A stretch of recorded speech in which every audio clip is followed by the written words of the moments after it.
جمعية الدعوة والإرشاد وتوعية الجاليات بمحافظة بدر. السلام عليكم ورحمة الله وبركاته. الحمد لله رب العالمين وصلى الله وسلم وبارك وزد على نبينا محمد وعلى آله وصحبه أجمعين। সুপ্রিয় দর্শক ও শ্রোতা বন্ধুগণ,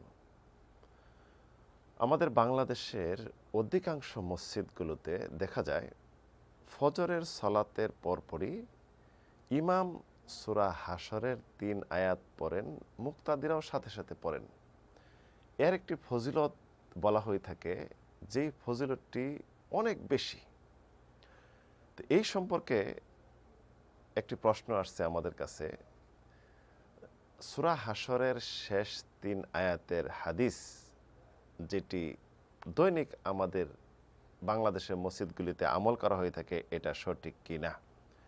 যেমন উল্লেখ করেছেন, সূরা হাশরের ৩ আয়াতের ফজিলত অনেক বেশি। সকাল বিকাল সূরা হাশরের ৩ আয়াত পড়া অনেক গুরুত্বপূর্ণ ও সওয়াবের আমল। এই সম্পর্কে বিভিন্ন হাদিসে বর্ণিত হয়েছে।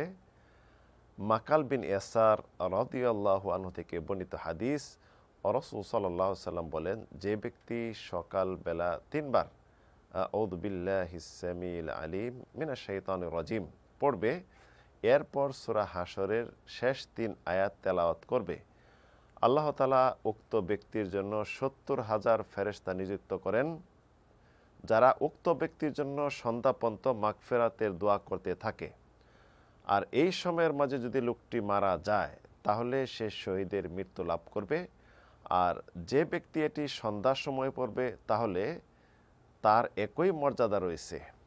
হাদিসের এখানে রেফারেন্স দেওয়া আছে সুনানে তিরমিজি হাদিস ৩০৯০, আবু দাউদ হাদিস ২৯২২, মুসনাদে আহমদ হাদিস ১৯৭৯৫, কানজুল উম্মাতেও এই হাদিসটি রয়েছে, যেটি রেফারেন্স দেওয়া রয়েছে।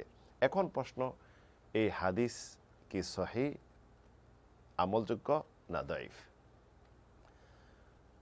উল্লিখিত হাদিস যেটি আলোচনা করলাম, এটি দুর্বল হাদিস, দাঈফ হাদিস, যে সম্পর্কে ইমাম নববী তার আযকার নামক কিতাবে উল্লেখ করেছেন এই হাদিসটি দাঈফ।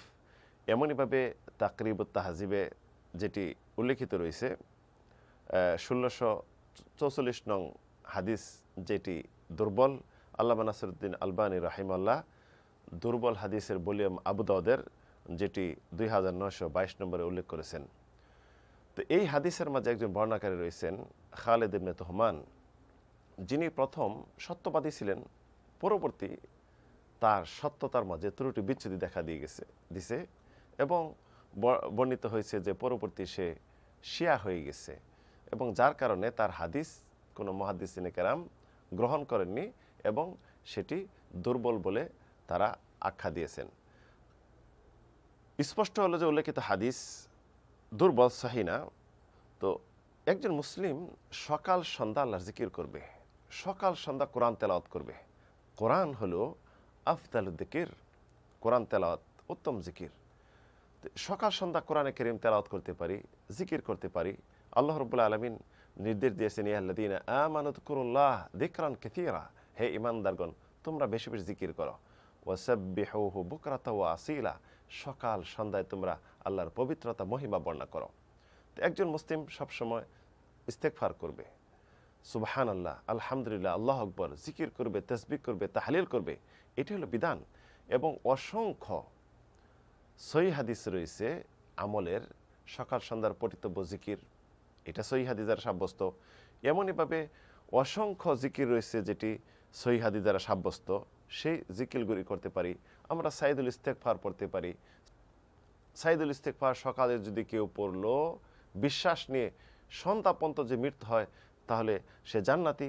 এমনইভাবে সন্ধ্যায় যদি পড়লো, সকালের পূর্বে যদি মৃত্যু হয়, সে জান্নাতি। এরকমভাবে আরও অসংখ্য সহিহ হাদিস রয়েছে, যেরকম এই আয়াতুল কুরসি, সূরা ইখলাস, সূরা ফালাক, সূরা নাস, এগুলি আমরা পড়তে পারি সকাল সন্ধ্যায়। এবং আরও যেটা আমরা জিকির পড়তে পারি ১০০ বার করে, লা ইলাহা ইল্লাল্লাহু ওয়াহদাহু লা শারীকা লাহু লাহুল মুলকু ওয়া লাহুল হামদু ওয়া হুয়া আলা কুল্লি শাইইন কাদির। তাহলে আপনি হবেন সবচেয়ে বেশি আমলকারী যদি আপনি থেকে আরও বেশি না এটি জিকির করে।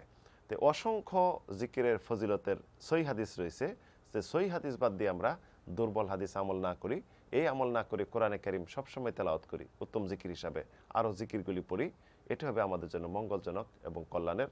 আল্লাহু তাআলা আলাম ওয়া সাল্লাল্লাহু আলা নবিনা মুহাম্মদ।